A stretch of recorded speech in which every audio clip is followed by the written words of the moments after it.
Assalamualaikum warahmatullahi wabarakatuh. Perkenalkan, nama saya Santi Febrianti dengan nomor NIM 0431955523 dari Prodi Ilmu Administrasi Negara, Universitas Terbuka. Di video ini, saya akan menjawab soal dari tugas 1 ADPU 441 Pengembangan Organisasi. Soal nomor 1 yaitu mengapa organisasi melakukan perubahan dan faktor apa saja yang mendorong organisasi tersebut melakukan perubahan. Di sini saya mengambil contoh, yaitu menganalisis organisasi sektor publik di wilayah tempat tinggal saya, yaitu BBPP MPV Pertanian Cianjur, atau bisa disebut dengan Balai Besar Pengembangan Penjaminan Mutu Pendidikan Vokasi Pertanian. BBPP MPV Pertanian Cianjur ini adalah sebuah lembaga pemerintahan yang bergerak di layanan publik, khususnya Diklat. Sebagai lembaga layanan publik, BBPP MPV Pertanian juga melakukan beberapa perubahan atau perkembangan organisasi, yaitu khususnya di bidang layanan publik di pelaksanaan pelatihan. Pelatihan ini yaitu pelatihan kompetensi khusus guru SMK. Program ini fokusnya adalah untuk meningkatkan kompetensi guru SMK, yaitu dengan melalui program upskilling dan reskilling.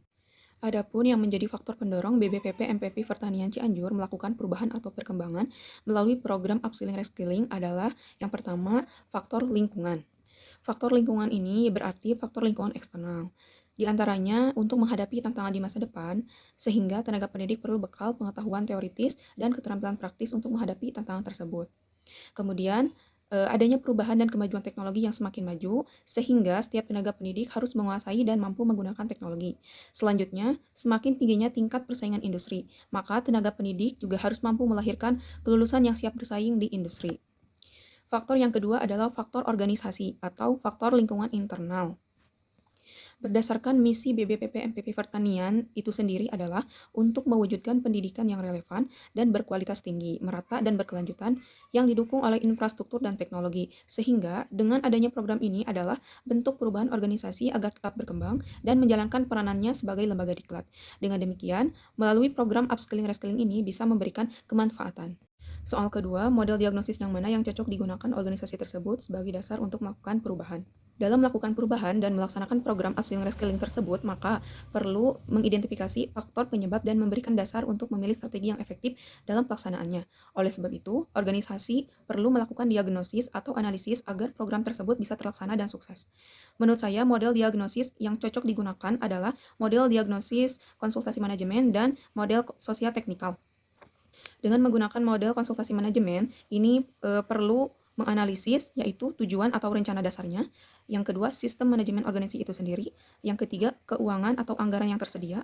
Yang keempat, yaitu melakukan riset atau melihat kebutuhan yang memang dibutuhkan saat ini dan di masa depan. Dan yang kelima, yaitu sosialisasi terkait kegiatan tersebut. Dan yang keenam adalah sumber daya manusia. Dalam pelaksanaan program ini, apakah tenaga petugas dalam organisasi memenuhi kebutuhan, dan apakah banyak guru-guru tenaga pendidik yang berminat mengikuti pelatihan tersebut.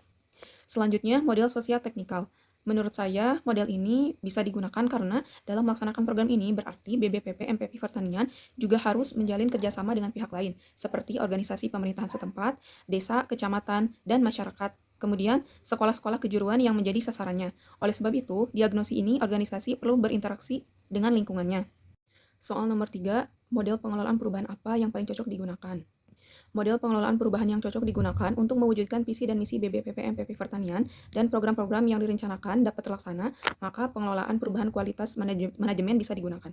Adapun prinsip-prinsip kualitas manajemen ini adalah menitik beratkan pada kepentingan dan kebutuhan pelanggan atau publik, memusatkan usaha pada perbaikan yang berkelanjutan atau terus-menerus, berfokus pada proses yaitu memperbaiki kualitas jasa dan produk terus-menerus. Kemudian, perbaikan kualitas pada seluruh aktivitas dan pekerjaan yang dilakukan oleh organisasi, pengukuran kualitas yang akurat atau tepat, serta memberdayakan seluruh pegawai dalam proses perbaikan.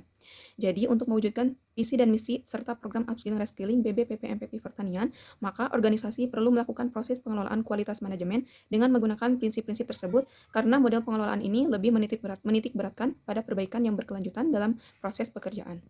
Dengan demikian, program upskilling reskilling ini bisa terlaksana dengan baik dan sukses.